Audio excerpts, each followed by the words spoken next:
Hey, so hello and welcome back everyone to this another amazing video. आज के video में हम लोग सेकंड क्लास करने वाले हैं for the JIGL capsule marathon. First marathon बहुत ही बवाल गया है, बहुत सारे स्टूडेंट्स ने बताया है कि सर बहुत बेटर गया है। अगर आपने नहीं बताया और आपको बेटर लगा है, उसको बहुत अच्छा लगा है, आपको समझ में आया है चीज़ें, देन डेफिनेटली आप कमेंट सेक्शन में ज़रूर बोल सकते हो कि हाँ जी सर लेक्चर जो है बवाल था। अगर आप बता रहे हो कमेंट सेक्शन में, it motivates us to make more and more videos for all of you. Understood? कोई भी स्टूडेंट अगर ऐसा है जिन्होंने अभी तक WhatsApp group, Telegram channel, WhatsApp channel ये सारे ज्वाइन नहीं किए हैं तो ज़रूर ज्वाइन कर ले। डिस्क्रिप्शन में लिंक रहेगा। ज्वाइन इसलिए करना होता है क्योंकि वहाँ पे सब अपडेट्स आपको मिलेगा, आपको PDF फाइल्स मिलेंगे, क्वेश्चन प्रैक्टिस करने के लिए क्वेश्चंस मिलेंगे, बहुत कुछ मिलने वाला है। Understood? So definitely try to join the groups and the channels. आज हम लोग देखेंगे lesson 6 law relating to civil procedure. बहुत ही ब्यूटीफुली मैं तुमको यहीं से समझा दूंगा सिविल प्रोसीजर लॉ या फिर law relating to civil procedure. अच्छा, हम लोगों ने BNS देख रखा है, हम लोगों ने BNSS देख रखा है, ठीक है। ये दो हम लोगों ने कंप्लीट कर रखा है, क्रिमिनल प्रोसीजर कोड में आता है, ठीक। Penal code and criminal procedure code एक साथ। आज हम लोग देखेंगे सिविल प्रोसीजर कोड, ठीक। Civil procedure code. अच्छा, जब भी आप लोग पढ़ते हो ना, जब भी आपको ऐसा कोई टॉपिक मिलता है या फिर चैप्टर मिलता है जहां पे लिखा है प्रोसीजर कोड, तो इसका मतलब क्या होता है? एक तो बात है कि अगर कोड के बारे में मैं तुमको बताऊं, कोड का मतलब होता है combination of lot of loss, बहुत सारे लॉ मिलके बनता है एक कोड, ठीक।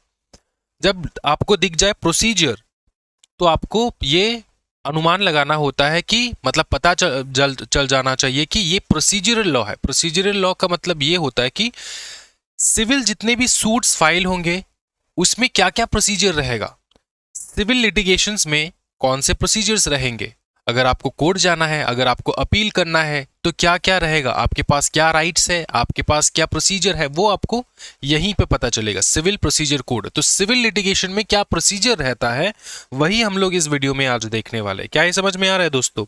बेसिक क्लियर हो चुका है? बेसिक हमेशा क्लियर रखना, फंडामेंटल्स क्लियर रखना, सो दैट आप आगे जाके कोई दिक्कत ना हो। अच्छा, इसका रेगुलेटरी फ्रेमवर्क होता है तुम्हारा कोड ऑफ सिविल प्रोसीजर और अदर रूल्स को मिला के। ओके, सीधा हम लोग आएंगे टॉपिक के ऊपर, ठीक है। देखो दोस्तों, aim and scope of the civil procedure code, main objective क्या है? कंसोलिडेट करना, अमेंड करना the laws relating to the procedure of courts of civil jurisdiction in India. तो सिविल जुरिस्डिक्शन में जो भी लॉस बने हैं, क्या बने हैं बताओ? लॉ बने हैं, उनको क्या करना? अमेंड करना। उनको क्या करना? अमेंड करना। उनको कॉन्सोलिडेट करना। कॉन्सोलिडेट इसलिए क्योंकि लॉ यहां पे क्या लिखा है? लॉस, बहुत सारे लॉ मिला के हम लोगों ने बनाया है ये सिविल प्रोसीजर कोड। ये कोड किस लिए है? क्योंकि यहां पे बहुत सारे लॉस है। समझ में आ रहा है? चलो, it governs all the civil courts in India. CPC is the general procedural law. मैं फिर से तुमको बता दूं, प्रोसीजरल लॉ, प्रोसीजरल लॉ का मतलब क्या होता है? Special laws overriding CPC। अच्छा, प्रोसीजर लॉ तुमको मैंने बता दिया है। Special laws overriding CPC only to the extent of inconsistency. मतलब अगर कोई स्पेशल लॉ बना, फॉर एग्जाम्पल, अब स्पेशल लॉ बना क्या? बहुत सारे लॉस है इंडिया में, बहुत सारे लॉस है। कोई भी अगर सिविल लॉ से तुम्हारा इनकंसिस्टेंट है तभी जाके वो सुपरसीड करेगा, तभी जाके वो ओवरराइड करेगा CPC को। समझ में आ रहा है? Special laws override CPC only to the extent of inconsistency, जहां पे इनकंसिस्टेंसी है। अब मैं तुमको एग्जाम्पल के तौर पे समझाता हूं, टेंशन ना लो। एग्जाम्पल मैं तुमको बताऊं, जैसे स्पेशल लॉस, जैसे बैंकिंग के लिए स्पेशल लॉस है, जुवेनाइल के लिए स्पेशल लॉ है। जुवेनाइल मतलब बच्चा, जुवेनाइल बिलो 18 ईयर्स, ठीक है। जस्टिस के लिए अलग है, नारकोटिक्स के लिए अलग है, नारकोटिक्स के लिए अलग लॉ है, डाउरी प्रोहिबिशन के लिए अलग लॉ है, ठीक। फिर डोमेस्टिक वायलेंस के लिए अलग लॉ है, डोमेस्टिक वायलेंस के लिए अलग लॉ है, चाइल्ड मैरिज के लिए अलग लॉ है।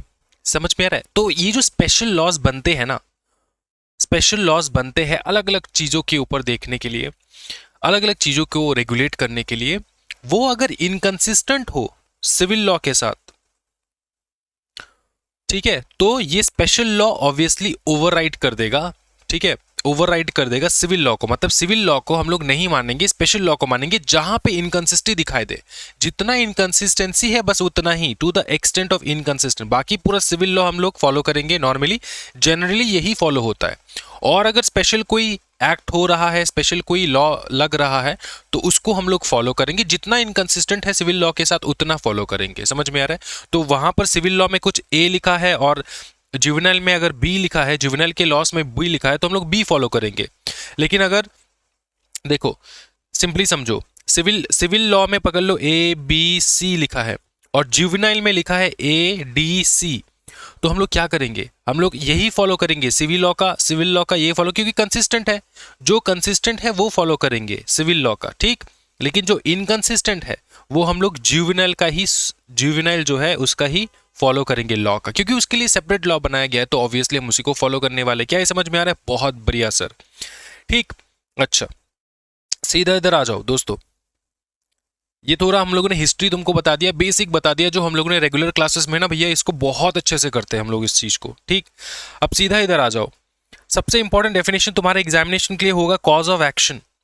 Cause of action, cause of action मतलब क्या? कॉज ऑफ एक्शन का मतलब क्या होता है? देखो ये हम लोग इंपॉर्टेंट डेफिनेशंस देख रहे हैं। Cause of action, every fact that plaintiff must prove to support his claim. अब तुम प्लेंटिफ हो, देखो एक केस में दो बंदा होता है, एक होता है प्लेंटिफ, एक होता है डिफेंडेंट। प्लेंटिफ वो बंदा जो होता है जो केस करता है, और डिफेंडेंट वो बंदा होता है जो अपने आप को डिफेंड करता है। अब ये जो केस किया प्लेंटिफ, उसका कॉज ऑफ एक्शन क्या है? What is the cause of action? Case क्यों किया? Refers to every fact the plaintiff must prove to support his claim. तो वो हर एक फैक्ट बताएगा, हर वो क्लेम जो उसने किया उसके अगेंस्ट हर एक फैक्ट वो बताएगा, तभी जाके उसको हम लोग कहते हैं कॉज ऑफ एक्शन की। अच्छा, इस कारणवश, ठीक है, अगर मैंने किसी को बता दिया कि तूने मुझको मारा, मैंने केस कर दिया तुम्हारे ऊपर, क्योंकि तुमने मुझको मारा, मैंने तुम्हारे ऊपर केस कर दिया, तो मेरा कॉज ऑफ एक्शन क्या था? बिकॉज यू हिट मी, तुमने मुझको मारा और इसके लिए मेरे पास एविडेंस है। क्या है बताओ? एविडेंस है। Every fact the plaintiff must prove to support his claim, वो होता है कॉज ऑफ एक्शन, ठीक है। comprises all essential facts consisting of right and its infringement। Bundle of facts होता है, इतना ज्यादा डिटेल में जाने की कोई आवश्यकता नहीं होता, लेकिन एग्जामिनेशन में पॉइंट के हिसाब से अगर तुम लिख के आओगे ना तो अच्छा मार्क्स मिलेगा तुमको। बंडल ऑफ फैक्ट्स होता है necessary for plaintiff to succeed. Plaintiff success होने में, उसका केस को सक्सेस होने में, सक्सीड होने में जो है उसके पास बंडल ऑफ फैक्ट्स रहता है, ठीक है। determines jurisdiction courts where the cause of action wholly or partly arises have jurisdiction। अब देखो ये थोड़ा टेक्निकल चीज है, क्या चीज है मैं तुमको समझाता हूँ। अब तुम्हारा कॉज ऑफ एक्शन कुछ भी हो सकता है। अब हर एक कॉज ऑफ एक्शन के लिए अलग अलग जुरिस्डिक्शन होता है, ठीक है। तुम्हारा एक पर्टिकुलर कैटेगरी ऑफ क्राइम होगा ना, तुम्हारे साथ जो गलत हुआ है, तुम्हारे पास जो कॉज ऑफ एक्शन है, जो भी तुम्हारे पास फैक्ट्स है, वो एक कैटेगरी में बिलोंग करता होगा, राइट। इंटरनेशनल, नेशनल, कुछ भी हो सकता है, बहुत सारे कैटेगरीज है जो हम लोग आगे जाके देखेंगे। अब तुम्हारे कैटेगरी के अकॉर्डिंग अपने को पता चलेगा कि भैया कौन से कोर्ट में जाए हम लोग, ठीक। डिटरमाइंस जुरिस्डिक्शन, तो तुम्हारा कॉज ऑफ एक्शन डिटरमाइन करता है कि कौन से कोर्ट में जाए। कोर्ट मतलब, कोर्ट तो तेरे को पता है, जुरिस्डिक्शन मतलब पावर। अब पावर किसके पास होता है? कोर्ट के पास होता है, समझ में आ रहा है। तो कौन से पावर वाले कोर्ट में जाए हम लोग, समझ में आ रहा है? क्या ये समझ में आ रहा है? तो ये होता है कॉज ऑफ एक्शन, ठीक है। चलो, must be stated in the plaint, मतलब प्लेंटिव जो प्लेंट करता है वो बताता है कि मेरे साथ ये हुआ है, वो हुआ है, उसमें वो स्टेट करेगा कि भैया मेरे पास ये फैक्ट्स है। क्या ये समझ में आ चुका है? चलो, Supreme Court held that the cause of action includes all the facts which gives the plaintiff the right to sue. तुम्हारे पास सब अधिकार मिलता है। कॉज ऑफ एक्शन क्या देता है प्लेंटिफ को? सारे वो अधिकार देता है जो प्लेंटिफ को मदद करे सू करने के लिए, including the defendant's act that led to the dispute. Including the defendant's act मतलब जो डिफेंडेंट ने जो किया, ठीक है, जिसके कारणवश डिस्प्यूट हुआ, डिफेंडेंट ने जो किया जिसके कारणवश डिस्प्यूट हुआ, ठीक है, उसके बेसिस पे प्लेंटिफ क्या कर सकता है, सू कर सकता है कि तुमने ये किया, तुमने मेरे को मारा, मेरे घर पे आ गए, तुम मेरे प्रॉपर्टी को चोरी किया, जो कुछ भी हो। समझ में आ रहा है ना? तो प्लेंटिफ डिफेंडेंट का जो एक्ट है एंड प्लेंटिफ के पास जो भी एविडेंस है, फैक्ट्स है, उसके अकॉर्डिंग वो क्या कर सकता है, राइट टू सू कर सकता है। ठीक। जजमेंट का मतलब क्या होता है? जजमेंट का मतलब होता है स्टेटमेंट गिवन बाय जज on the grounds of decree और ऑर्डर। दो प्रकार के जजमेंट हो सकता है, एक होता है डिक्री, एक होता है ऑर्डर। सिंपल चीज मैं तुमको समझाता हूँ। डिक्री एंड ऑर्डर में बहुत ब्यूटीफुल सा एक डिफरेंस है। डिक्री में जो है राइट्स एंड लाइबिलिटीज देखा जाता है डिफेंडेंट पार्टीज का राइट एंड लाइबिलिटीज देखा जाता है। ऑर्डर में राइट्स एंड लाइबिलिटीज देखा नहीं जाता पार्टीज का। समझ में आ रहा है? पकड़ लो किसी भी प्रकार का पकड़ लो ऑर्डर दे दिया कोर्ट ने कि मैं चाहता हूं कि तुम लोग ये करो, तो ऑर्डर होता है। ठीक है। डिक्री अलग होता है। डिक्री कोर्ट कब पास करता है? जब दोनों पक्ष का बात सुन के, समझ के, अंडरस्टैंड करके फिर एक फाइनल डिसीजन में आता है, फिर वो आता है डिक्री। ऑर्डर ऐसा नहीं होता, ऑर्डर सीधा ऑर्डर होता है। ठीक है। ये हम लोग आगे जाके और अच्छे से देखेंगे। मैंने चार्ट वार्ट बना रखा है, एकदम तुम्हारे जिंदगी को आसान कर दूंगा मैं। देखो आगे देखो, judgment is not equal to decree, हमेशा याद रखना। Judgment equals to reasoning, decree equal to operative decision, मतलब जो डिसीजन लिया जाता है बाय द कोर्ट। और जजमेंट मतलब रीजनिंग, मतलब क्या रीजन है जजमेंट के। ये जो डिक्री पास किया, पकड़ ले डिक्री ही पास किया हो, उसके पीछे क्या जजमेंट था। अब जब हम लोग कहते हैं ना नॉर्मल भाषा में कि कोर्ट का जजमेंट आया, कोर्ट का जजमेंट आया का मतलब क्या होता है? कोर्ट का ऑर्डर आया, डिक्री आया, ऐसा नहीं। कोर्ट का जजमेंट आया, इसका मतलब ये कि कोर्ट का क्या रीजनिंग आया। कोर्ट ने जो जजमेंट पास किया, जो बात बताया किसी भी केस के रिगार्डिंग, वो क्या था, उसके पीछे रीजन क्या था, वही जजमेंट में लिखा होता है। तो जजमेंट इक्वल्स टू रीजनिंग, याद रखना इस चीज को दोस्तों। डिक्री का मतलब देखो सिंपल चीज, ठीक है, कंक्लूसिवली डिटरमाइन होता है राइट ऑफ द पार्टीज का राइट एंड लाइबिलिटीज दोनों डिटरमाइन होता है डिक्री में, कि किसका कितना राइट है, किसका कितना लाइबिलिटी है, ये डिटरमाइन होता है डिक्री में। रिलेट्स टू ऑल और any of the matter in the controversy obviously and may be preliminary, final, partly both. मतलब डिक्री जो है ये फाइनल भी हो सकता है, प्रिलिमिनरी भी हो सकता है, मतलब फाइनल जजमेंट से पहले भी एक प्रिलिमिनरी डिक्री बताया जा सकता है, पार्टली बोथ भी हो सकता है। ठीक है। तो थोड़ा प्रिलिमिनरी, थोड़ा फाइनल भी हो सकता है, पूरा फाइनल भी हो सकता है, थोड़ा प्रिलिमिनरी भी हो सकता है। ठीक है। समझ में आ रहा है? डिक्री अलग अलग प्रकार के हो सकते हैं। मतलब कोर्ट कहता है कि देखो मैंने डिक्री पास कर दिया, मैंने तुमको डिक्री दिया। ठीक, मैंने तुमको क्या दिया बताओ? डिक्री पास किया। अब डिक्री जो है फाइनल भी हो सकता है, प्रिलिमिनरी भी हो सकता है, बोथ भी मिला के हो सकता है। इस बात का ध्यान रखना है तुमको। जो इंपॉर्टेंट चीज यहाँ पे याद रखना है, जो ठप्पा तुम्हारे दिमाग में जाना चाहिए, वो है ये वाला part, conclusively determine the rights of the parties. Rights and liabilities लिख देना है दोस्तों। Rights and liabilities of the party हमेशा यहां पे डिटरमाइन होता है। Okay. Decree includes rejection of plaint, determination of any question. अच्छा इसको छोड़ो, इधर आ जाओ, सीधा इधर आ जाओ, यहां पे आओ। Essential of a degree, formal adjudication होता है, ऑब्वियसली। कंक्लूसिव डिटर्मिनेशन होता है, relates to matter in the controversy rendered in a suit, मतलब सूट में जो भी कंट्रोवर्सी है उससे रिलेटेड होता है। Types and meaning, preliminary, final, partly preliminary, partly final. देखो प्रिलिमिनरी डिग्री मतलब determines right but requires further action. Right हम डिटरमाइन कर देंगे लेकिन फर्दर एक्शन का जरूरत है, तो ये प्रिलिमिनरी डिग्री होगा, फाइनल ऑर्डर नहीं है, फाइनल डिग्री नहीं है। Final decree complete dispose of the suit. Final decree, जब एक बार फाइनल डिग्री आ जाता है, पूरा जो सूट तुमने फाइल किया उसका कंप्लीट डिस्पोज हो जाता है। ठीक है, वो पूरा फाइनल जजमेंट आ जाता है तुम्हारा। फिर partly preliminary, partly final, contains both element, मतलब दोनों यहाँ पे इंक्लूडेड रहता है। याद रख पाओगे, कोई टेंशन वाली बात नहीं है। ओके ओके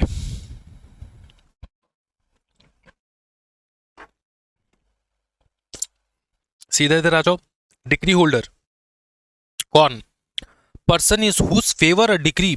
हमेशा याद रखना दो होता है, एक होता है डिग्री होल्डर, दूसरा होता है जजमेंट डेटर। जिसके सपोर्ट में कोर्ट ने जजमेंट सुनाया वो होता है डिग्री होल्डर। जिसके अगेंस्ट में कोर्ट ने जजमेंट सुनाया वो होता है जजमेंट डेटर। सिंपल बात, ये दो ही वर्ड तुमको याद रखने हैं एग्जामिनेशन में। एक है इन हुज फेवर, दूसरा है हुज अगेंस्ट। अगेंस्ट में जजमेंट आया मतलब तुम हो जजमेंट डेटर, और जिसके फेवर में आया वो है डिक्री होल्डर, ठीक है। एक केस में दो पार्टी होता है, जिसके फेवर में आया, जिसके अगेंस्ट में आया। जिसके फेवर में आया वो है डिक्री होल्डर, जिसके अगेंस्ट में आया वो है जजमेंट डेटर। बहुत सिंपल। और तुम लोग कहते हो कि बहुत डिफिकल्ट है जीआईजेल, मेरे को पता नहीं यार तुमको डिफिकल्ट कैसे लगता है जीआईजेल। बहुत ही कंसेप्चुअल चीज़ें हैं, अगर दिमाग में अच्छे से समझा लोगे, बिठा लोगे तो भैया ज़िंदगी में कोई तकलीफ नहीं होगा तुमको। ऑर्डर क्या होता है? Order means formal expression of any decision of a court which is not a degree. Degree के अलावा जो होता है वो होता है ऑर्डर, फॉर्मल एक्सप्रेशन होता है ऑफ एनी डिसीजन। ओके, क्या ऑर्डर के अगेंस्ट हम लोग अपील कर सकते हैं? आंसर है ऑब्वियसली, ऑर्डर के अगेंस्ट भी अपील कर सकते हो तुम। देखो, कंपेंसेटरी कॉस्ट, ठीक, मतलब जितना तुमको कंपेंसेशन मिला तुम सेटिस्फाइड नहीं हो तो तुमने अपील कर दिया। Refusal to grant leave to institute suit, ठीक है, कि कोर्ट ने ना रिफ्यूज कर दिया, तुमको लीव नहीं देंगे हम लोग, तुम जो सूट फाइल करोगे उसके लिए हम लीव नहीं देंगे, तो ये एक कंडीशन हो सकता है। ऑर्डर फॉर कंपेंसेशन, कंपेंसेशन का ऑर्डर। फिर orders imposing fine, arrest, detention, तो जो भी कुछ भी हो, तो लोअर कोर्ट ने तुम्हारा जो है ऑर्डर पास किया, तुमको पसंद नहीं आया, तुम हाई कोर्ट में चले जाओ। रीजन ये हो सकते हैं, रीजन क्या हो सकते हैं, ये हो सकते हैं, ये एग्जामिनेशन में लिखना है तुमको, याद रख लेना चीजों को, ठीक। अच्छा,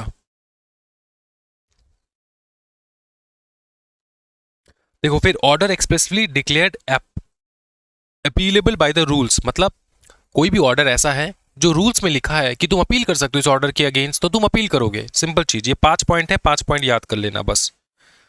अच्छा, डिक्री एंड ऑर्डर में क्या डिफरेंस होता है सर? डिक्री एंड ऑर्डर में ज्यादा डिफरेंस नहीं होता, सिर्फ एक ही चीज का ऑर्डर डिफरेंस होता है। यहाँ पे मैंने तुमको पहले ही बताया था, डिक्री में तुम पार्टीज का राइट, पार्टीज का राइट एंड लाइबिलिटीज डिटरमाइन करते हो, ठीक।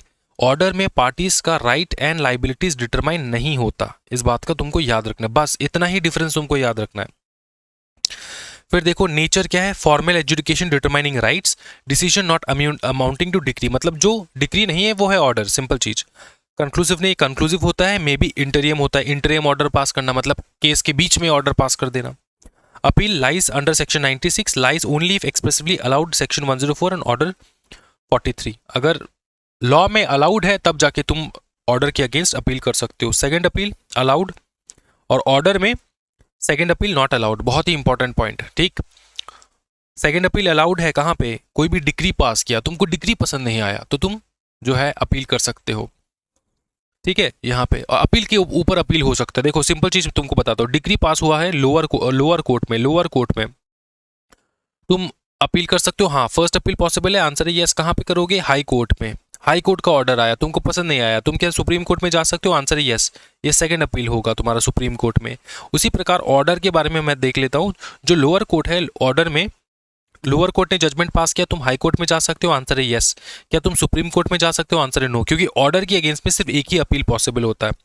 Second appeal not allowed in order, इस बात का ध्यान रखना, ठीक। क्या ये समझ में आ रहा है?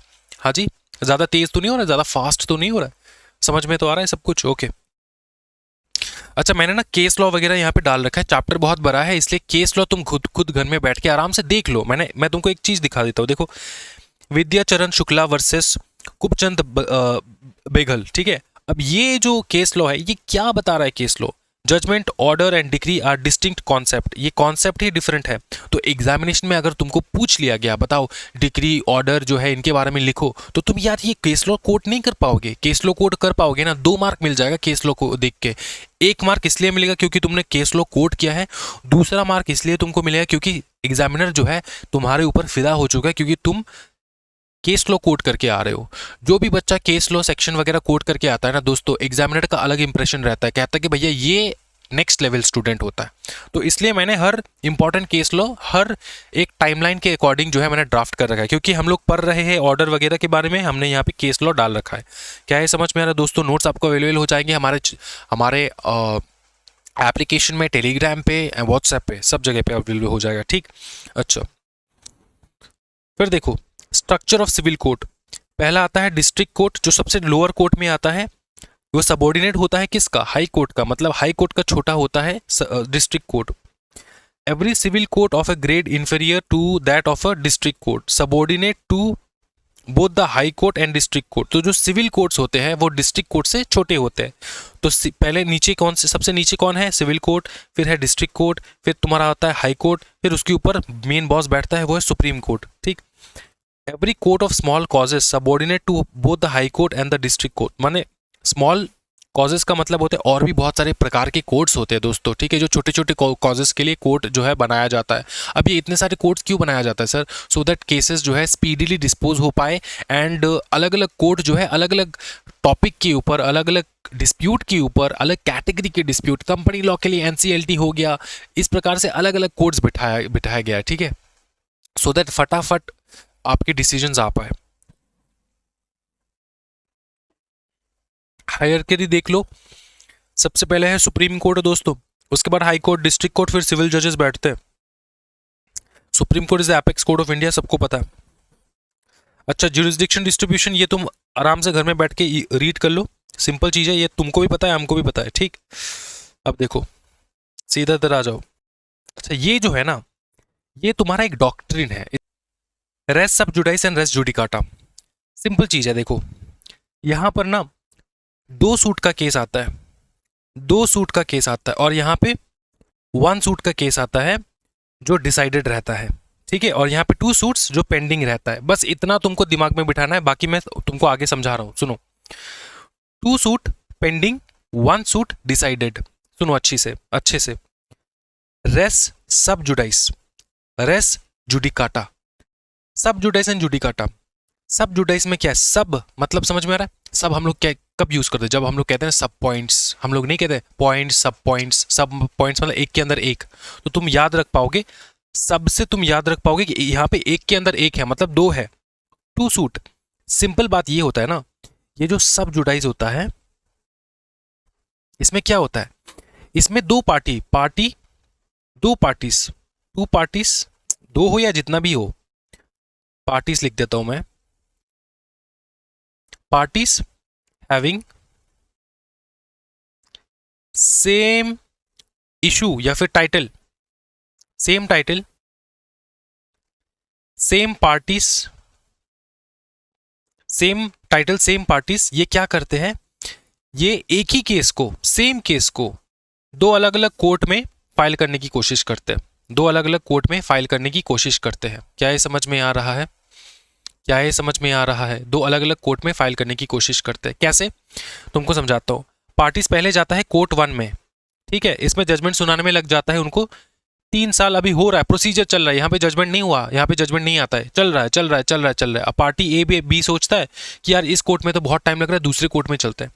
तो एक बार फाइल कर दिया तुमने किसी भी कोर्ट में, वहां से जजमेंट आने तक तुमको वेट करना है। अगर तुम वहां पे जजमेंट नहीं आया और तुमने same court, same case, same parties, same title को लेकर तुम सीधा चले गए दूसरे कोर्ट में, जबकि तुमने ऑलरेडी पहले कोर्ट में कंप्लेंट कर रखा है, पहले कोर्ट में तुम्हारा प्रोसीडिंग चल रहा है, तब आ जाता है तुम्हारा जो है डॉक्ट्रिन ऑफ रेस सब जुडाइस। कहता है कि कोई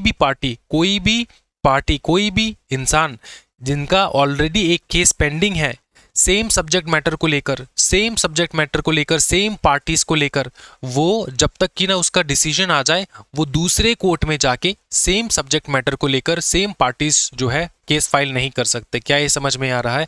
ये कहता है तुम्हारा सब जुडाइस। अब तुमको यहां से पढ़ा रहा हूं मैं, देखो, when 2 suits are pending, stay of later suit, stay लगा दिया जाता है, क्योंकि तुम पहले कोर्ट में गए थे, उसका तुम्हारा डिसीजन अभी नहीं आया, तुम दूसरे कोर्ट में जा चुके हो, तो तुम्हारा ये जो दूसरे कोर्ट में जाना है उसके ऊपर स्टे ऑर्डर लग जाता है, तुम दूसरे कोर्ट में नहीं जा सकते, ठीक है।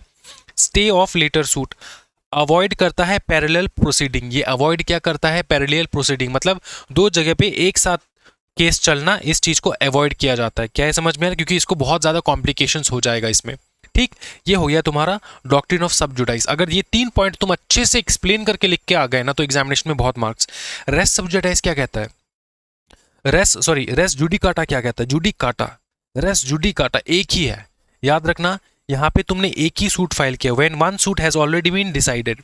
अब तुमको ये कहा जाता है कि देखो, रेस जुडिकाटा तब आता है ना जब तुम एक केस में, एक कोर्ट में तुमने केस फाइल किया, उसका जजमेंट आया, अब तुम दूसरे कोर्ट में same subject matter same parties को लेकर नहीं जा सकते। अब तुम बोलोगे सर ऐसे कैसे हो गया, हम लोग तो जा सकते थे सर। देखो यहाँ पे केस फाइलिंग के बारे में बात हो रहा है, केस फाइलिंग के बारे में बात हो रहा है। ये तुम नहीं कर सकते दूसरे कोर्ट में, तुम अपील रिवीजन ये सारा कर सकते हो। समझ में आ रहा है? फ्रेशली केस को जो है स्टार्ट करना ये पॉसिबल नहीं होता।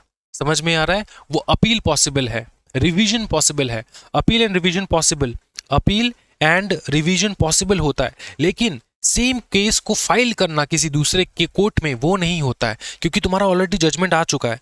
तो देखो यहाँ पर क्या बताया गया है, when one suit has already been decided complete bar on subsequent suit. तो तुम सब्सिक्वेंट सूट फाइल नहीं कर सकते। मैं फिर से तुमको बताता हूँ, सूट फाइल करना, अपील एंड रिवीजन तीनों अलग अलग चीजें हैं। अपील रिवीजन क्या होता है आगे जाके हम लोग देखेंगे। सूट फाइल नहीं कर सकते तुम, ठीक है? तुम कहोगे सर मैं गया डिस्ट्रिक्ट कोर्ट में, जजमेंट जो आया मेरे को पसंद नहीं आया, मैं दूसरे डिस्ट्रिक्ट कोर्ट में चले जाऊं, मैं हाई कोर्ट में चले जाऊं सेम केस को लेकर। बात ये होता है कि तुम किसी भी कोर्ट में जा सकते हो, मतलब ऑब्वियसली ऊपर वाले कोर्ट में जा सकते हो, सेम वाले कोर्ट में नहीं जा सकते, क्योंकि ऑलरेडी जजमेंट आ चुका है उस कोर्ट से। जो जजमेंट आया है उस जजमेंट के ऊपर, डिक्री हो ऑर्डर हो, जो भी जजमेंट आया उस जजमेंट के ऊपर तुमको अपील करना है, या फिर तुमको रिवीजन के लिए जो है अप्लाई करना है। अपील एंड रिवीजन पॉसिबल है, लेकिन क्या पॉसिबल नहीं है? सेम सूट फाइल करना। समझ में आ रहा है ये क्यों होता है? मैं तुमको समझाता हूँ, सिंपल सिंपल समझो तो तुमको समझ में आएगा। देखो ये है, ये राम, ये है श्याम, दोनों अगर डिस्ट्रिक्ट कोर्ट जा रहे हैं, डिस्ट्रिक्ट कोर्ट में उसने अप्लाई किया, ठीक, जजमेंट आया, क्या आया? जजमेंट। डिक्री भी हो सकता है, ऑर्डर भी हो सकता है, ठीक है? जजमेंट आया। अब वो अगर सेम सूट को बार बार कोर्ट में फाइल करता रहे, बहुत सारे कोर्ट है इंडिया में, अलग अलग डिस्ट्रिक्ट कोर्ट, अलग अलग हाई कोर्ट में जाके वो फाइल कर रहा है, ठीक है? ऑब्वियसली जुरिस्डिक्शन के अंदर होगा, लेकिन ये जो केस बार बार चल रहा है, सेम ही चीज को बार बार रिपीट हो रहा है, ये हैरेसमेंट होता है। किनका हैरेसमेंट होता है? पार्टीज का। समझ में आ रहा है? कोई भी पार्टी, इनमें से कोई भी पार्टी जो है वो खतरनाक हो सकता है, शैतान हो सकता है, वो क्या करेगा? वो फिर से सूट फाइल करने की कोशिश करेगा, लेकिन कोर्ट लॉ ने बोला कि तुम सूट फाइल नहीं कर सकते, तुम अपील एंड रिवीजन के लिए पॉसिबल है, तुम सुप्रीम कोर्ट तक जा सकते हो, लेकिन अपील एंड रिवीजन के साथ सूट फाइल नहीं कर सकते, ठीक? तो देखो यहाँ पे क्या बताया, इंश्योर फाइनलिटी ऑफ जजमेंट। ये क्या होता है? इंश्योर करता है कि जजमेंट फाइनल हो। समझ में आ रहा है? अब इस जजमेंट के अगेंस्ट जजमेंट एक ही बार आता है, उसके बाद मतलब एक ही कोर्ट में एक ही लेवल पे एक ही बार आता है, उसके अगेंस्ट अपील एंड रिवीजन हो सकता है। अपील एंड रिवीजन का जजमेंट अलग अलग होगा। समझ में आ रहा है? तो ये याद रखना। यहां पर रेस जुडिकाटा कहता है कि कोई भी suit, same subject matter, same parties जो है वो दूसरे, अगर जजमेंट आ चुका है तो दूसरे कोर्ट में नहीं जा सकता to file the same suit. तुमको ये सारा लिखना है एग्जामिनेशन में, to file the same suit नहीं जा सकते, ठीक? लेकिन appeal and revision is possible, ये तुमको लिखना होगा। एंड सब जुडिस में क्या होता है, जब तक तुम्हारा डिसीजन नहीं आया तुम दूसरे कोर्ट में कैसे ही जा सकते हो? पैरेलली तुम दो सेम सूट जो है दो अलग अलग कोर्ट में तुम फाइल नहीं कर सकते। ये कहता है डॉक्ट्रिन ऑफ सब जुडाइस। क्या ये समझ में आ चुका है? चलो इसको मैं अभी तुमको दिखा देता हूं क्या कहता है। देखो, no court proceed with the trial of any suit in which the matter in issue is already directed and substantially in issue in a previously instituted suit between the same parties। तो same चीज जो है, same matter जो है, matter in issue ये previous instituted suit में है, same parties के बीच में है, where such suit is pending in the same court. तो सूट पेंडिंग है तो ये क्या हो जाएगा? बताओ क्या हो जाएगा? सब जुडाइस, सब जुडाइस का डॉक्ट्रिन आ जाएगा यहाँ पे, ठीक है? ये अवॉइड क्या करता है? पैरेलल लिटिगेशन अवॉइड करता है, पैरेलली लिटिगेशन अवॉइड करता है, prevent conflicting decisions, save judicial time, time बचाता है जुडिशरी का, ठीक है? अच्छा, कंडीशन क्या होगा इसका? दो सूट एग्जिस्ट करना होगा, दो सूट होना। अच्छा, हम लोग कब कहेंगे कि सब जुडाइस, सॉरी क्या कहते हैं इसको, सब जुडाइस जो है वो लागू हो चुका है, डॉक्ट्रिन ऑफ सब जुडाइस जो है वो लागू हो चुका है तुम्हारे केस में। कब कहेंगे? जब तुम्हारा दो सूट एग्जिस्ट कर रहा हो, एक जो है प्रीवियसली इनिशिएटेड हो, अनदर लेटर फाइल्ड हो, ठीक है? दूसरा वाला लेटर फाइल्ड हो, matter in issue be directly and substantially the same, matter issue same रहता हो, सब्जेक्ट मैटर सेम हो, issues involve in both the suits same हो, parties must be same, identical same parties रहेगा, फिर earlier suit must be pending. ये pending रहेगा, court must have the jurisdiction. अब ये लास्ट वाला तुम छोड़ सकते हो, लेकिन ये तुम लिख के आना, ये तीन चीज, चार चीज, ठीक है। ये पेंडिंग है, same parties same subject matter, दो सूट पैरेलली चल रहा है, समझ में आ रहा है। और ये जुरिसडिक्शन का मतलब ये है कि जो पहले वाले कोर्ट में तुमने फाइल किया था ना, उसका पावर तो है वो सूट ट्राई करने के लिए, तभी जाके तुम देखो, अगर पहले वाले कोर्ट में तुमने सूट फाइल किया था लेकिन इस कोर्ट में पावर ही नहीं है तुम्हारे केस को सुनने का, ठीक है, तब जाके तुम दूसरे कोर्ट में गए तो सही है, वो सही है, लेकिन पहला वाला कोर्ट में पावर था लेकिन फिर भी तुम दूसरे कोर्ट में गए, पहला कोर्ट का अभी भी जजमेंट नहीं आया, पेंडिंग में है, तो वो दिक्कत हो जाता है। क्या समझ में आ रहा है? ठीक है, ओके दोस्तों। The earlier court must have jurisdiction मतलब power to grant relief sought in the later suit, ठीक है। तो जो सेकंड कोर्ट में तुम गए थे सूट लेकर, वही सूट इसके पास पावर था, लेकिन फिर भी तुम सेकंड कोर्ट में गए, तो ये क्या हो जाएगा? डॉक्ट्रिन ऑफ सब जुडाइस, याद रख पाओगे? ठीक, सीधा तरह जो केस लॉ घर में पढ़ना है, मैंने सब मेंशन कर दिया है, कोई टेंशन वाली बात नहीं है। अब ये आता है डॉक्ट्रिन ऑफ रेस जुडिकाटा। क्या आता है बताओ? डॉक्ट्रिन ऑफ, ये हो गया डॉक्ट्रिन ऑफ रेस सब जुडाइस, ठीक है। क्या हो गया? डॉक्ट्रिन ऑफ रेस सब जुडाइस। अब ये क्या हो गया? डॉक्ट्रिन ऑफ रेस जुडिकाटा, ठीक है। ये रीड पढ़ लेना। No court shall try any suit और issue in which the matter directly substantially in issue has been directly और substantially issue in the former suit between the same parties litigation under the same title and has been heard finally decided by such court। मतलब decision आ चुका था उस court से, decision आ चुका था, finally decision आ चुका था उस कोर्ट से, लेकिन फिर भी तुम दूसरे कोर्ट चले गए। तो ऐसे नहीं कर सकते तुम, कोर्ट बार बार केस फाइल नहीं कर सकते, सेम केस बार बार अलग अलग कोर्ट में फाइल नहीं कर सकते, तुम एक ही केस को फाइल कर सकते हो, उसके ऊपर रिवीजन एंड अपील ये पॉसिबल होता है, ठीक है। इसमें बता दो कंडीशंस क्या होगा, बता दो। Directly and substantially in issue रहेगा मैटर, मतलब जो मैटर पहले वाले केस में था वही सेकेंड वाले केस में है। Matter must have been heard and finally decided. अगर डिसाइडेड ना हो तब तो सब जुडाइस हो जाएगा, डिसाइडेड हो तब जुडिकाटा होगा, ठीक है, क्योंकि यहाँ पे डिसीजन आ चुका है। अब तुम सेम केस को लेकर दूसरे कोर्ट में जा रहे हो, तो जो डिसीजन आ चुका है, पहले डिसीजन आ जाना चाहिए तब जाके एप्लीकेबल होगा। सेम पार्टीज रहेगा, सेम रिप्रेजेंटेटिव रहेगा। फॉर्मर जो सूट फाइल किया गया, कंपिटेंट कोर्ट था, वो उसका जुरिस्डिक्शन था। Former suit must have been initiated earlier, obviously former suit earlier initiate हुआ हो।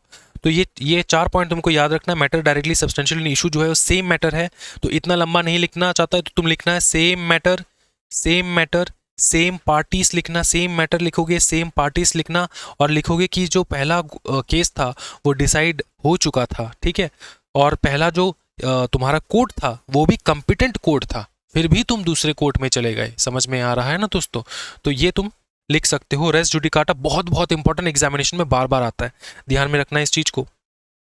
फिर आ जाओ उधर, केस लॉ घर में बैठ के रीड करना। एक आता है कंस्ट्रक्टिव रेस जुडिकाटा, बहुत ही ब्यूटीफुल है कंस्ट्रक्टिव रेस जुडिकाटा। देखो क्या है, even if an issue wasn't actually raised, it will be treated as raised if it might or ought to be have been raised in the earlier suit. Prevents parties from splitting claims or raising new defenses in later litigation। इसको बहुत अच्छे से समझना है। Doctrine of doctrine of constructive res judicata. अब सुनो इसको अच्छे से, तुम ना पकड़ लो। ये एग्जाम्पल लेते हम लोग जो सबसे ब्यूटीफुल एग्जाम्पल है, यहीं से करवा देता हूँ ना, इससे हो जाएगा। पहले समझा देता हूं। देखो चीज ये है ना कि ये दो पार्टी एक केस को लेकर गए कोर्ट में। अब केस का तो बहुत सारा फंडामेंटल फैक्ट्स होगा, ये फैक्ट, ये फैक्ट, ये फैक्ट, ये फैक्ट। कोर्ट ने कहा कि तुम लोग सब फैक्ट लेकर आओ, तुम सब फैक्ट लेकर आ गए, ठीक है। कोर्ट ने पूरा फैक्ट देखा, उसके बाद कोर्ट ने जजमेंट दे दिया, ठीक। अब जब जजमेंट आया, इन दोनों पार्टी में से कोई पार्टी मना कर रहा है, कह रहा है कि जजमेंट पसंद नहीं आया, हम लोग दोबारा से सेम सूट फाइल करेंगे। क्या ये पॉसिबल है? आंसर है नहीं। अब जब कोर्ट कहता है कि तुम सेम सूट फाइल नहीं कर सकते, तो इनमें से कोई एक शैतान बंदा कहता है कि सर पहले जो हमने फैक्ट दिया था ना, उनमें से एक फैक्ट मैंने नहीं दे पाया, पहले मेरे पास नहीं था, मैं वो फैक्ट लेकर आया हूं, तो मैं दोबारा से केस फाइल करूंगा। तो आंसर है ये भी अलाउड नहीं है, on the basis of doctrine of बताओ क्या? Doctrine of constructive res judice या फिर res judicata. Constructive res judicata, याद रखना इस चीज को, ठीक है। देखो एग्जाम्पल के तौर पे पी सू क्यू, पी ने क्यू के ऊपर सू किया, किसके ऊपर? रेंट के ऊपर। ही डज नॉट, अब जब सू किया था, he does not include arrears for 2022। अब ये जो रेंट के अगेंस्ट सूट फाइल किया था ना, वो 2023 का रेंट था, ठीक है, लेकिन उसने 2022 में भी रेंट पे नहीं किया था, लेकिन उसने सूट में इंक्लूड नहीं किया इस बात को। उन्होंने सिर्फ इंक्लूड किया क्या, कि 2023 को उन्होंने रेंट पे नहीं किया था। किसने पे नहीं किया था? क्यू ने, इसलिए पी ने क्यू को सू कर दिया। अब जजमेंट वजमेंट आ गया, उसके बाद क्या हुआ देखो, though he could have later he sues again for 2022 arrear. देखो एक बार पी ने क्यू को सू किया, किसके एरियर के लिए? 2023 के लिए। जजमेंट आ गया, पी ने दोबारा सू कर दिया क्यू को 2022 के एरियर्स के लिए, 2022 का रेंट भी नहीं दिया। ये बार्ड है by the constructive notice, constructive res judicata, ठीक है, कंस्ट्रक्टिव रेस जुडिकाटा कि तुमको पहले बताना चाहिए था, अब तुम क्यों आ रहे हो यहाँ पे, ठीक है, समझ में आ रहा है? सेम ही चीज है, सब्जेक्ट मैटर सेम ही है, वही चीज है, वही तुम्हारा रेंट जो है पे नहीं किया था, तुम 2022 इंक्लूड नहीं किया, क्यों नहीं किया, तुम्हारा गलती। समझ में आ रहा है? ये समझ लेना है, ठीक है।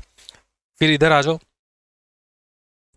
जुरिस्डिक्शन का मतलब होता है पावर, याद रखना, एक वर्ड यूज करो, पावर ऑथोरिटी, पावर ऑथोरिटी, ये याद रखना बस। किस चीज का power? Power to hear. Jurisdiction अलग अलग होता है, सब्जेक्ट मैटर होता है, टेरिटोरियल होता है, पिक्यूनरी होता है, पर्सनल जुरिस्डिक्शन होता है। फिर से मैं एक्सप्लेन कर देता हूँ यही से। सब्जेक्ट मैटर होता है कोई भी बड़ा बड़ा आतंकवादी टेररिस्ट वाला एक्टिविटी चल रहा है, ठीक है, टेररिस्ट वाला, कोई टेररिस्ट को पकड़ लो, क्या वो सब्जेक्ट जो है, क्या वो लोअर कोर्ट, सिविल कोर्ट, ये सारे कोर्ट्स जो है, क्या ये ट्राई कर सकते हैं ये केसेस को? क्या ये इन छोटे मोटे कोर्ट के पास पावर है ये टेररिस्ट वाला जो सूट है, टेररिस्ट वाला जो केस है, इसके ऊपर वो जजमेंट दे पाए? आंसर नहीं। तो ये क्या है? सब्जेक्ट मैटर, तुम्हारा सब्जेक्ट मैटर होना चाहिए। टेरिटोरियल जुरिस्डिक्शन, अब देख, कलकत्ता का कोर्ट जो है महाराष्ट्र के जगह का, महाराष्ट्र का डिस्प्यूट सॉल्व नहीं कर पाएगा, तो ये होता है टेरिटोरियल जुरिस्डिक्शन, याद रखना। पेक्यूनरी मतलब पैसा, 4,000 करोड़ का केस है, क्या छोटा मोटा डिस्ट्रिक्ट कोर्ट इस केस को सुन सकता है? आंसर है नहीं। तो पेक्यूनरी जुरिस्डिक्शन भी होता है कि कौन से कोर्ट के पास कितना पावर है, कितने रुपए तक का कोर्ट केस जो है वो सुन सकता है। पर्सनल जुरिस्डिक्शन रेफर करता है तुम्हारा, जैसे कि तुमको समझाता हूँ, सही एग्जाम्पल रहेगा फॉरेनर का, कोई एक फॉरेनर बंदा आया, अब इसको बिहार के किसी कोर्ट में जो है इसका डिसीजन सुनाया जा रहा है, क्या ये पॉसिबल है? आंसर नहीं, क्योंकि ये पर्सनल जुरिस्डिक्शन में आता है। ये जो इंसान है, ये इंटरनेशनल इंसान है, इसके ऊपर अगर तुमको जजमेंट केस कुछ भी फाइल करना है तो तुमको सीजी का अप्रूवल चाहिए होगा, सेंट्रल गवर्नमेंट का अप्रूवल चाहिए होगा, ठीक। क्या समझ में आ चुका है? घर में बैठ के इसको रीड कर लेना है, ये समझ में आ जाएगा तुमको। जुरिस्डिक्शन, पावर कब कब बार्ड रहता है? बार्ड का मतलब होता है बैन, बार्ड का मतलब होता है मना करना, स्टॉप करना। पावर कब कब स्टॉप हो जाता है? एक्सप्रेसली मेंशन है कि इस जगह पे तुम पावर यूज नहीं कर सकते। दूसरा इम्प्लाइड बार्ड, एक्सप्रेसली बार्ड सुनो, when a specific law states that civil courts can not interfere, कोई स्पेसिफिक लॉ बता दिया कि सिविल कोर्ट जो है वो इंटरफेयर नहीं कर पाएगा, तो बाहर हो गया, सिविल कोर्ट बाहर हो गया। इम्प्लाइड बार मतलब when statute creates a special right and prescribe special forms for enforcement. ये क्या होता है कि जैसे इंडस्ट्रियल डिस्प्यूट होता है, ये इंडस्ट्रियल कोर्ट में, लेबर कोर्ट में सुना जाता है। जैसे कि एग्जांपल के तौर पे यहाँ पे मैंने मेंशन कर दिया है, इंडस्ट्रियल डिस्प्यूट अलग है, स्पेसिफिक है, ये लेबर मैटर है, तो ये लेबर कोर्ट में सुना जाता है, ट्रिब्यूनल्स में सुना जाता है, ठीक, समझ में आ रहा है? ठीक है, ओके। टैक्स का कोई डिस्प्यूट है तो एपिलेट अथॉरिटीज पे जाएगा ये, ठीक है, एपिलेट अथॉरिटी सॉल्व करेगा। टैक्स का अलग होता है, सिविल कोर्ट में नहीं जाएगा टैक्स का डिस्प्यूट। तो ये होता है तुम्हारा एक्सप्रेसली, एक बार्ड होता है, एक होता है इम्प्लाइड बार्ड। फिर सीधा इधर आ जाओ, एक होता है ओरिजिनल जुरिस्डिक्शन, दूसरा एपिलेट जुरिस्डिक्शन, फिर supervisory revisional jurisdiction. Original jurisdiction वो होता है जहां पे तुम केस फाइल कर सकते हो, ठीक है, court wear suit is initiated, जब पहली बार सूट फाइल होता है। अच्छा बताओ कौन से जगह पे पहली बार सूट फाइल हो सकता है? डिस्ट्रिक्ट कोर्ट भी हो सकता है, हाई कोर्ट भी हो सकता है, सुप्रीम कोर्ट भी हो सकता है। सुप्रीम कोर्ट कौन से केसेस में? फंडामेंटल राइट्स के केसेस में, याद रखना, फंडामेंटल राइट्स अगर इन्वॉल्व है तो सुप्रीम कोर्ट में भी तुम जा सकते हो डायरेक्टली केस फाइल करने। क्या है समझ में? डायरेक्टली सुनेगा सुप्रीम कोर्ट, वैसे कोई डायरेक्ट केस नहीं आता सुप्रीम कोर्ट के पास, ये अपील हो के जाता है सुप्रीम कोर्ट के पास। लेकिन फंडामेंटल राइट्स तुम्हारा अगर हिंडर हो रहा तो सीधा सुप्रीम कोर्ट जा सकते हो। अपीलेट जुरिस्डिक्शन मतलब किसके पास अपीलेट जुरिस्डिक्शन है? High Court and supreme court के पास। डिस्ट्रिक्ट कोर्ट में तुमको पसंद नहीं आया तो कहाँ पे जाओगे? हाई कोर्ट जाओगे। हाई कोर्ट का पसंद नहीं आया, कहाँ पे जाओगे? सुप्रीम कोर्ट में जाओगे। तो अपील करने का जुरिस्डिक्शन पावर जो है, अपीलेट केसेस सुनने का पावर हाई कोर्ट में है, सुप्रीम कोर्ट में है। फिर सुपरवाइजरी रिवीजन जुरिस्डिक्शन, अब देखो कोई भी जुडिशरी का कोई भी किसी प्रकार का एरर अगर है, जुरिस्डिक्शनल एरर अगर है लोअर कोर्ट का, और इसको रिवाइज कौन कर सकता है? सुपरवाइज कौन कर सकता है? रिवाइज कौन कर सकता है? उसके ऊपर वाले कोर्ट, जैसे कि हाई कोर्ट, सिंपल चीज।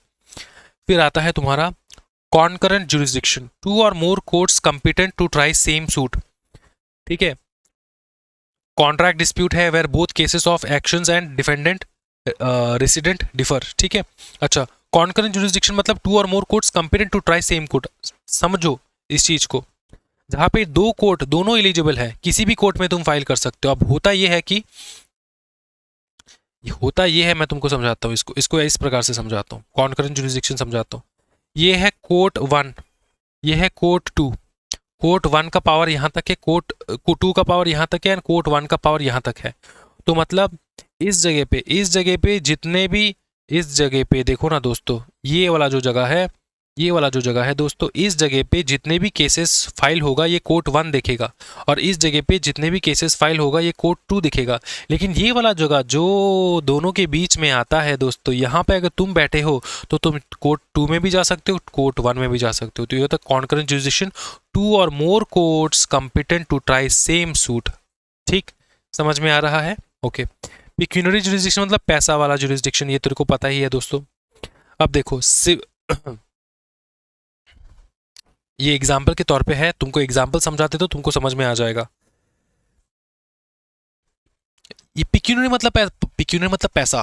ठीक है, तो यहाँ पे मैं पढ़ा देता हूँ, court shall have jurisdiction over suit the amount और value of which does not exceed the pecuniary limit of that ordinary jurisdiction.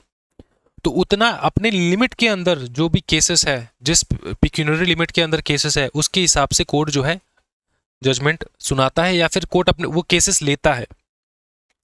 ठीक है, जैसे कि सिविल जज का जो जूनियर डिवीजन होगा वो 3 लाख तक का केस ले सकता है, 3 लाख का कोई डिस्प्यूट है, सिविल जज senior division 3 lakh 2 crore, district court High Court 2 crore के ऊपर वाले केसेस सुन सकता है। ये state to state actual vary करेगा, ये मैंने लिख दिया है, एग्जाम्पल के तौर पे समझाया है। यहाँ पे एग्जामिनेशन में भी लिख सकते हो तुम ये चीज, एग्जाम्पल के तौर पे तुमको समझा देना, एग्जाम्पल। ठीक है, फिर ये लिख देना है actual value very state by state notification, क्योंकि स्टेट टू स्टेट ये वैल्यू वेरी करता है। एग्जामिनर चुम्मा दे देगा तुमको तुम्हारे पेपर को देख के। क्या है, समझ में आ रहा है? टेरिटोरियल जुरिस्डिक्शन तेरे को समझ में ये एक्सप्लेन हो चुका है दोस्तों, मैं बार बार रिपीट नहीं करूंगा। ठीक है, अच्छा, suits relating to immovable property, जो प्रॉपर्टी हिलते नहीं है, जैसे कि लैंड, बिल्डिंग, ये सारे। देखो तुम कहां पे केस फाइल कर सकते हो in case of immovable property. ठीक है, suit relating to immovable property must be filed where the property is situated, जहां पे वो प्रॉपर्टी सिचुएटेड है।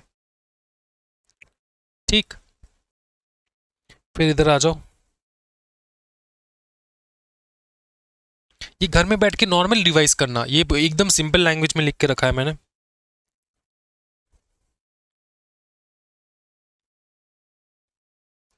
तुम्हारे साथ कुछ गलत काम हुआ है, तुम्हारे प्रॉपर्टी के साथ कुछ गलत काम हुआ है, मूवेबल प्रॉपर्टी, कार, बाइक वगैरह, तो कहाँ पे केस फाइल करोगे? Either at the place where the wrong occur, जहां पे गलत काम हुआ है तुम्हारे साथ। दूसरा, the place where the defendant resides carries on business, जहां पे डिफेंडेंट रिसाइड कर, जिसने तुम्हारे साथ गलत किया उसके घर के सामने जो कोर्ट रहेगा उसमें तुम केस फाइल करो। यहाँ पर तुम्हारे साथ जो गलत घटना घटा है, जहां पे जो जुरिस्डिक्शन होगा वहां पे तुम करो। ठीक है,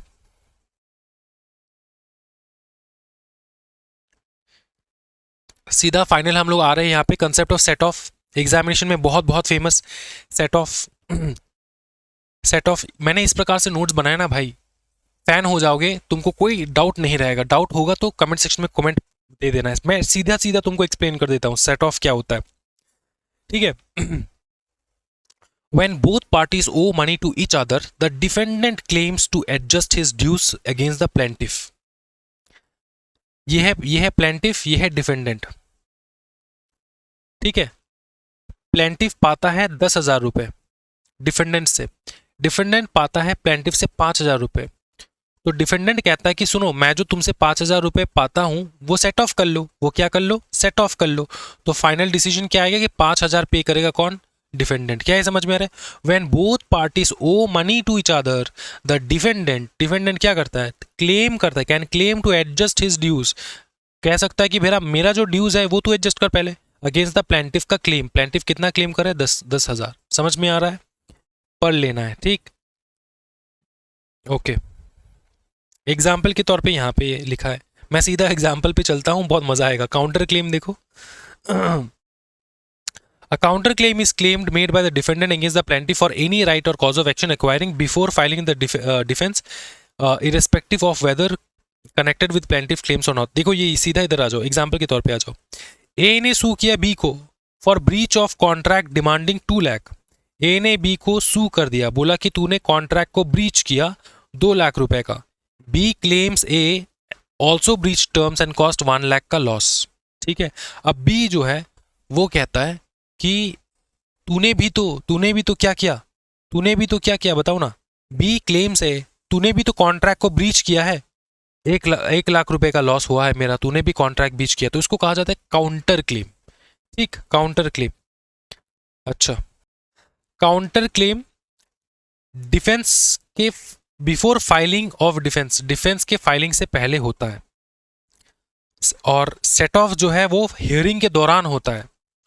ठीक, बोथ ओ स्पेसिफिक मनी। यहाँ पे defendant sues for damage, defendant sue कर देता है काउंटर क्लेम करके कि भैया तूने भी तो डैमेज किया। यहाँ पे सेट ऑफ हो रहा है लेकिन यहाँ पे डिफेंडेंट सू कर रहा है, याद रखना चीज को। इक्विटेबल सेट ऑफ मतलब एक बराबर पैसा, तू भी 10,000 मैं भी 10,000। सिंपल, इधर आ जाओ। इक्विटेबल सेट ऑफ में ना equity, justice and good conscience देखा जाता है। क्यों? क्योंकि यहाँ पे जो अमाउंट है ना, यहाँ पे कोई अमाउंट जो है पूरा फिक्स नहीं होता। ठीक है, पूरा अमाउंट फिक्स नहीं होता यहाँ पे, याद रखना। इक्विटेबल सेट ऑफ में प्रिंसिपल यूज होता है equity, justice and good conscience, मतलब जज को जिस प्रकार से लगेगा उस हिसाब से वो जजमेंट देगा। ठीक, अब देखो बात ये होता है कि सेम ट्रांजैक्शन होता है, क्रॉस डिमांड होता है, each party owes something to the other, amount में भी अनसर्टेन हो सकता है। ठीक है, कि ए कितना पाता हो, बी कितना पाता है, ये क्लियर नहीं है। तो इक्वली सेट ऑफ करने के लिए जज जजमेंट पास करता है। क्या ये समझ में आ रहा है? कोर्ट का डायरेक्शन क्या रहता है? Not a matter of right, किसका क्या अधिकार है वो देखा नहीं जाता, देखा ये जाता है कि अलाउड ओनली इफ इक्विटेबल। मतलब कोर्ट का डायरेक्शन जो है इक्वेलिटी के ऊपर देखा जाता है कि दोनों जो है वो इक्वली रिसीव करे चीजें। ए भी बी से पाता है, बी भी ए से पाता है। समझ में आ रहा है? ओके,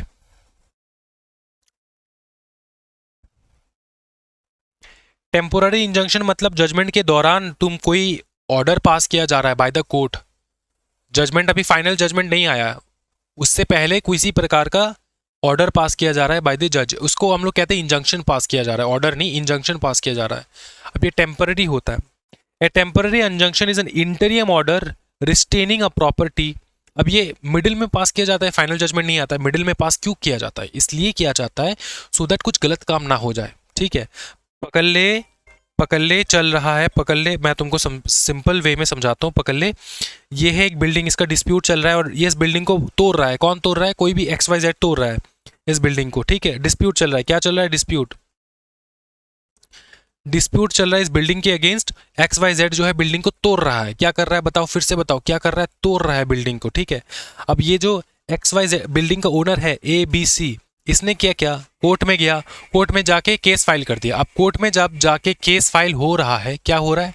कोर्ट में जब जाके केस फाइल हो रहा है तब कोर्ट क्या करेगा? कोर्ट क्या फाइनल जजमेंट तक वेट करेगा? आंसर है नहीं, कोर्ट फाइनल जजमेंट तक वेट नहीं करेगा। कोर्ट बोलेगा देख तू जो बिल्डिंग को डिस्ट्रॉय कर रहा है उसको पहले रुक, फिर जजमेंट में दूंगा। तो ये होता है इंटरियम इंजंक्शन। ठीक है, इंटरियम या तो टेम्पररी इंजंक्शन, इंटरियम ऑर्डर पास करना, retaining a party from doing a particular act. ये XYZ जो बिल्डिंग को तोड़ रहा था रोक दिया, बोला कि रुक जा, अभी जजमेंट नहीं आया, जजमेंट आ जाए तब कर लेना।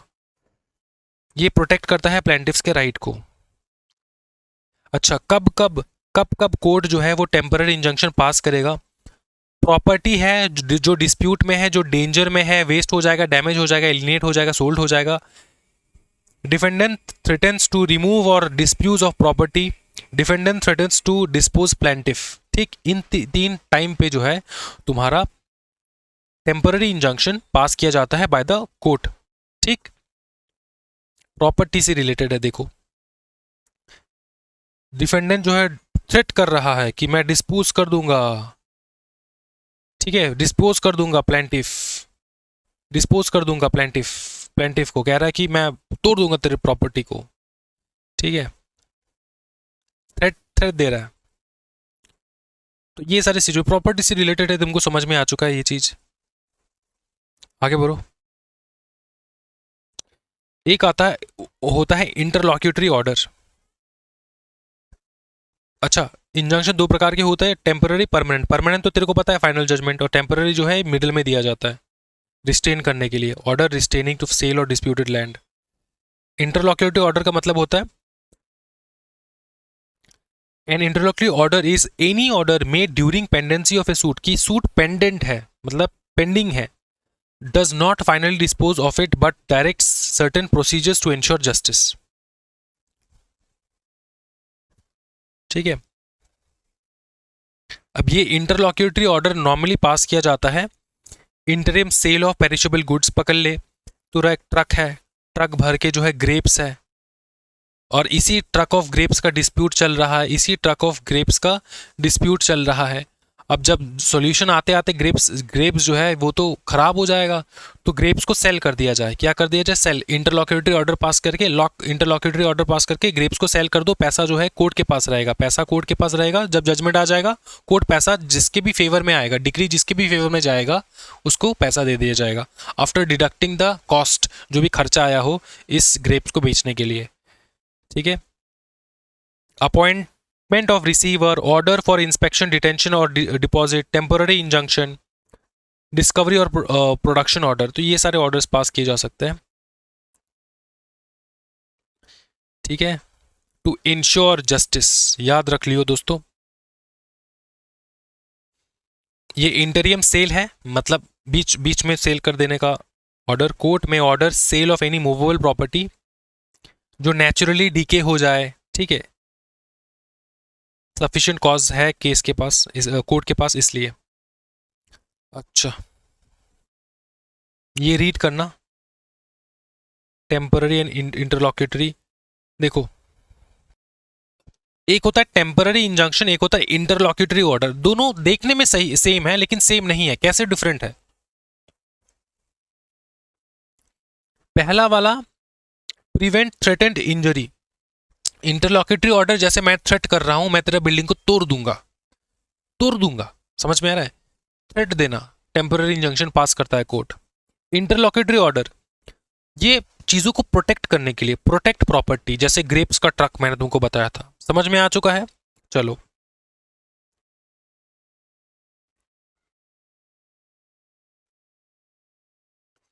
इंस्टीट्यूशन ऑफ सूट, बहुत ब्यूटीफुल। पहले प्लेंट फाइल करे, statement of claimed file by the plaintiff containing the cause of action, fact relief, court fee and valuation submit करना। Suit must bear requisite court fee and be properly valued.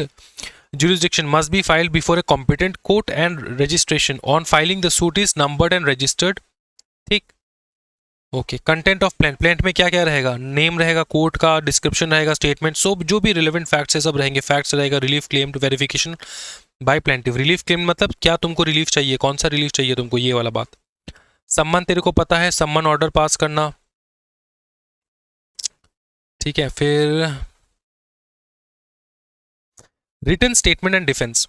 A written statement is a reply by the defendant. Defendant reply करता है to the plaintiff's plaint, setting out admissions, denials and defenses. जब भी तुम्हारे against case file होता है ना, तुमको statement देना होता है। उसी स्टेटमेंट को कहा जाता है, क्या बताओ? Written statement. कि तुम डिनाई कर रहे हो। याद रखना, जो भी प्लेंटिफ ने क्लेम किया, वो अगर तुमने एक भी डिनाई छोड़ दिया तो वो ऑटोमेटिकली एक्सेप्ट हो जाता है। मतलब मैं तुमको समझाता हूँ, एक है प्लेंटिफ, एक है डिफेंडेंट। ठीक है, प्लेंटिफ ने कहा कि मेरे को ए बी सी डी ये सारा दिक्कत है डी के साथ, डी ने मेरे साथ ये किया। ठीक है, फॉर एग्जाम्पल ये सारा चीज़ किया। अब डिफेंडेंट ने कहा, क्या कहा कि मैंने ए नहीं किया, मैंने बी नहीं किया, मैंने डी नहीं किया और सी के बारे में कुछ कहा ही नहीं, डिफेंडेंट ने स्टेटमेंट में कुछ लिखा ही नहीं, तो ये ऑटोमेटिक क्या होता है पता है, एक्सेप्टेंस होता है कि डी एक्सेप्ट कर रहा है कि डी ने सी वाला काम जो है ए के साथ किया है।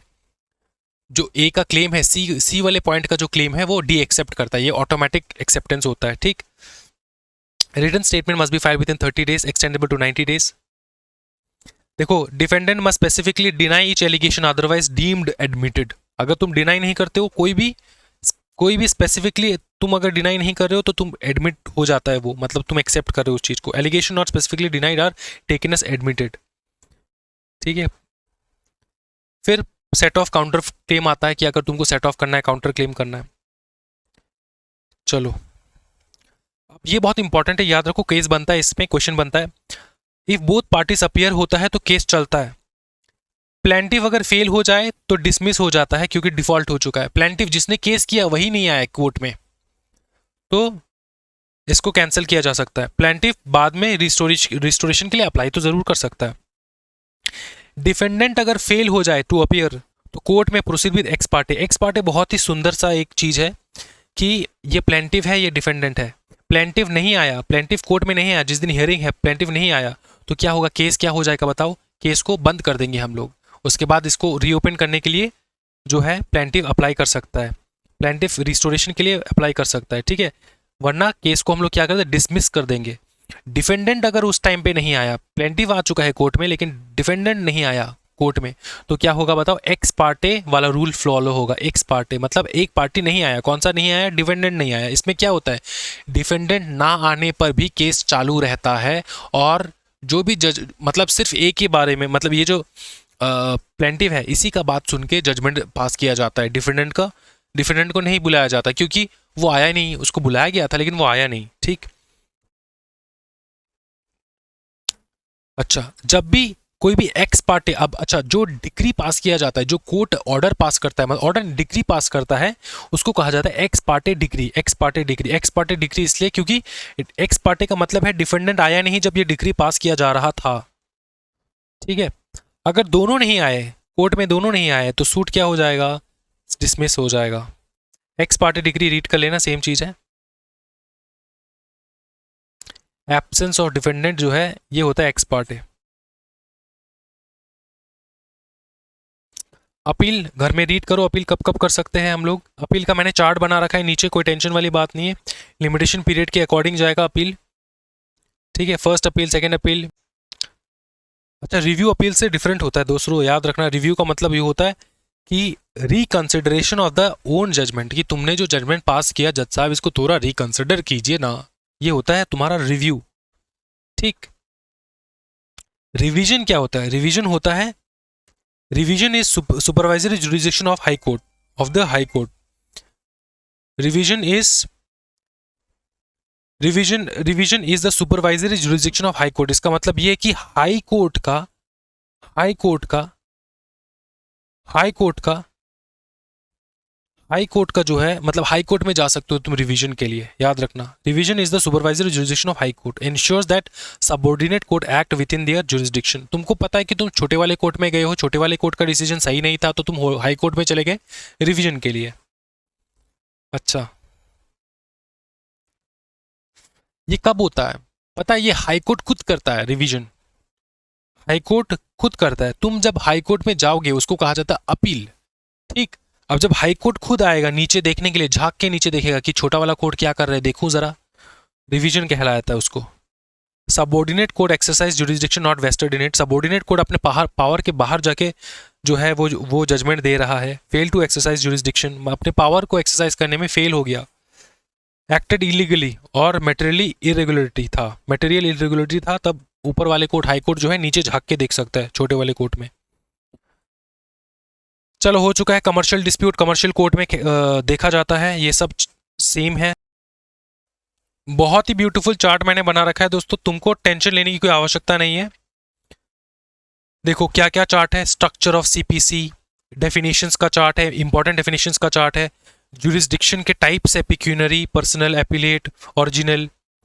टाइम लिमिट का भी मैंने बता रखा है, फाइलिंग ऑफ रिटर्न स्टेटमेंट कब कब तुमको फाइल करना होता है, 30 दिन के अंदर।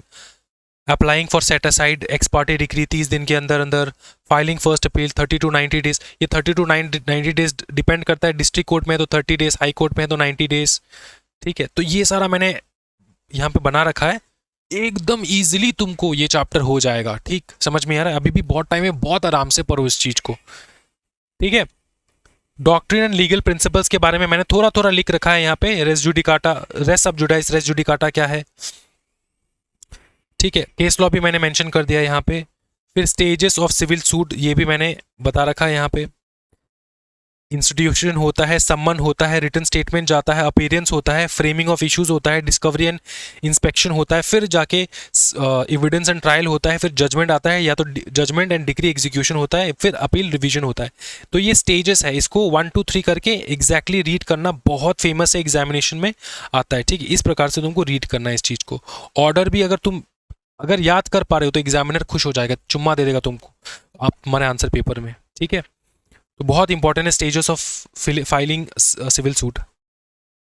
अच्छा, ये कंपैरेटिव कुछ डेफिनेशंस हैं रेस्ट ऑफ जुडिस। ये बार बार मैंने मेंशन क्यों किया पता है? इसके पीछे एक ही रीज़न है, रीज़न ये है कि बहुत इंपॉर्टेंट है एग्जामिनेशन में।